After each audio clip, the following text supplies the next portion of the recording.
Hi guys, in this video I'm going to show you how to buy FAIR3 token on Binance Alpha.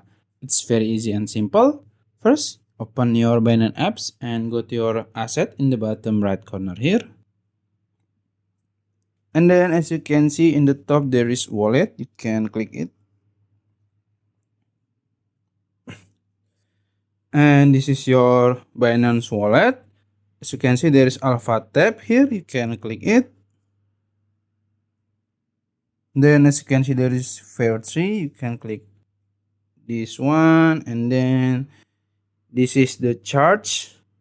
And if you want to get more detail about this token, you can click info in the top here.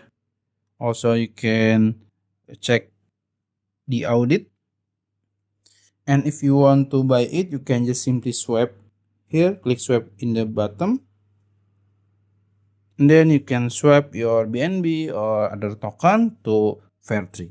That's it. If you found this video helpful, please like this video and subscribe to my channel. Thank you.